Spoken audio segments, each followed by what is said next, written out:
Një djalë I ri I arsimuar mirë dhe në një punë të mirë, I cili në fëmijërinë e tij kishte mësuar se si falet namazi, por më pas ishte larguar. Vendos të shkoj drejt xhamisë ditën e premte për të falë namazin e xumas. Në oborrin e xhamisë takon një të moshuar, të cilin në fakt e njihte që fëmijë. Ai I cili I kishte mësuar fjalët e para të Islamit, hoxha I vjetër I xhamisë. Pasi e përshëndet me selam, I tregon se kush është dhe se çfarë punët bën.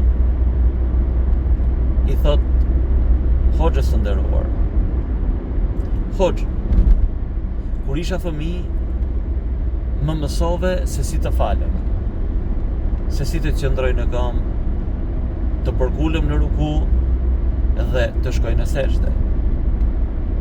Ndoshta atëherë isha fëmijë dhe nuk e dija kuptimin e tyre, prandaj dhe u largova ndoshta nga namazi. Të lutem, a mund të më tregosh shpirtin e namazit, që unë mos të largohem më prej tij? Hoxha I nderuar, tashmë I moshuar,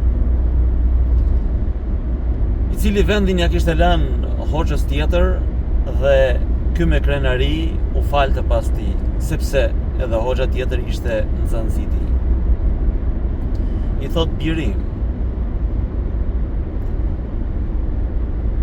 kur hyn në namaz, merr tekbir, pra thua Allahu Ekber, vendos të lësh çdo gjë pas krahëve, të lësh çdo hall, të lësh çdo smir, të lësh çdo lakmi pas krahëve, dhe të mendosh se je para Zotit të gjithësisë. Pikrisht ashtu siç thot pejgamberi I nderuar, paqja e Zotit qoftë mbi të. Fale namazin sikur ti e sheh Zotin. E nëse ti nuk e sheh atë, ai të sheh ty. Kur qëndron në këmbë, qëndron I pa lëvizur, I pa tunduar, pa u ndikuar nga majtas e djathtas, para mbrapa, poshtë apo lart. Qëndron si një dëshmitar para Zotit të gjithësisë, ashtu siç ke për të qëndruar ditën e gjykimit para tij.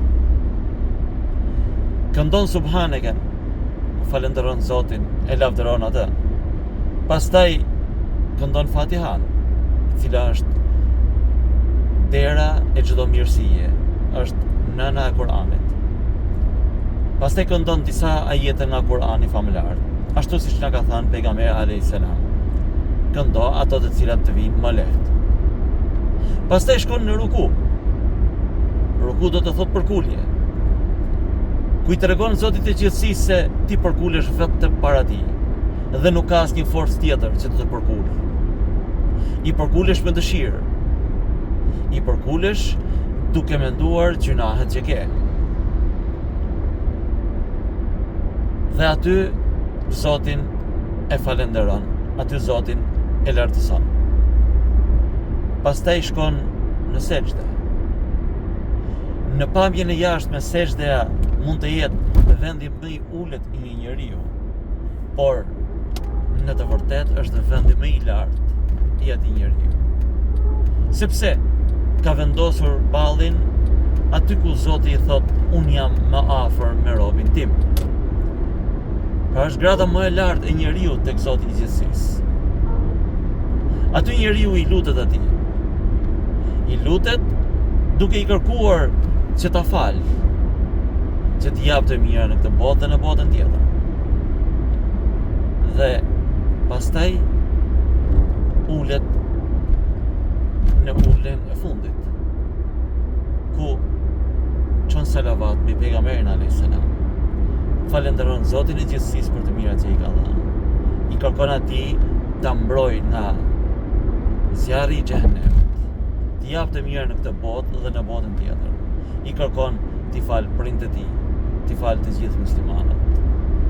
dhe pastaj jep selam në krahun e djathtë e pastaj në krahun e majt. E kështu përfundon namazi.